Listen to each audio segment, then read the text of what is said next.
guys, so for about a year now I've been working on a book which is all about fitness and training.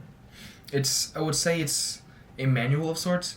So the training manual has an exercise library. It has extensive knowledge of programming, and programming is basically how you make your own workout like plan, and then how you can change that like on the fly, how you want to change it depending on what your goals are.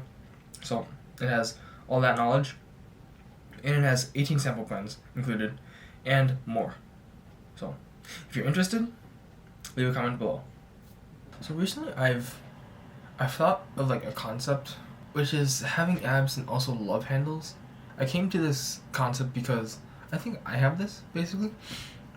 Personally, I am lean enough to see my abs, but I also have love handles. It might be very slight love handles, but I definitely do have them. And it's very uneasy, I guess. And throughout this, I could just be wrong. I could just not be lean enough so that like I have like good definition in my abs and like therefore no love handles. I could just be too fat. That is a possibility. But I think this concept comes from something I've learned, which is that you store body fat in a different order than you burn body fat. So what do I mean by this? When you're in a calorie surplus, you'll gain fat, but you might gain fat first in your back, or in your legs, your thighs, or in your abdomen, or in your arms, anywhere.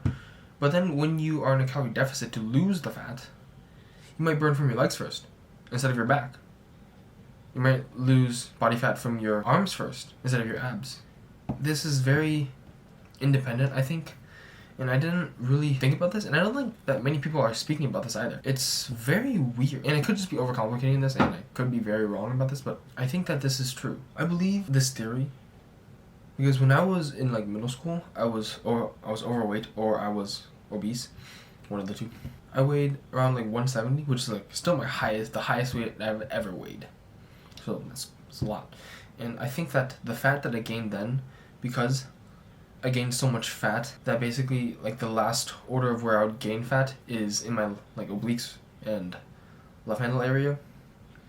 And now that I'm leaner, I cut fat from the other areas first, but to get rid of the love handles, I need to cut fat from my love handles. So I need to cut down so far to get rid of this, basically. And then if I decide to regain fat again, which I will, most likely, I'll first store fat in different places instead. And therefore, basically, I will recomp my body. I'll basically put the fat here, somewhere else on my body, somewhere that looks hopefully better. So that is a theory that I have. And maybe if you were overweight and obese and you've gotten lean now, maybe you've experienced this too. Or maybe you haven't. I could just be crazy. I could just be going off on a limb, and I don't know anything I'm talking about. I think this makes sense, at least to me. And so I've sort of said it, and I think the solution to this is basically losing enough fat so that the area has no more fat. So like for me, that'll be my love handles, so my love handles no longer have any fat. I would get as lean as I can to get rid of it, and then I would slowly gain fat, and hopefully the fat that I gain will not be stored there. If it is, then that sort of disproves my theory. If it doesn't, I would say that proves my theory. In the case that this doesn't work, I will need to learn to live with it, basically. And maybe you'll too, if you have this. Some people just aren't born with the cards to get a beach bod. And some people just aren't born with a lean, aesthetic physique, or able to achieve that. No one's really born with an aesthetic physique. So if you've had this experience, comment down below. Share what you've experienced. Maybe you have gotten leaner and they've gone away, but then when you gain fat, they came back. Maybe that happened. Drop a comment, like, subscribe.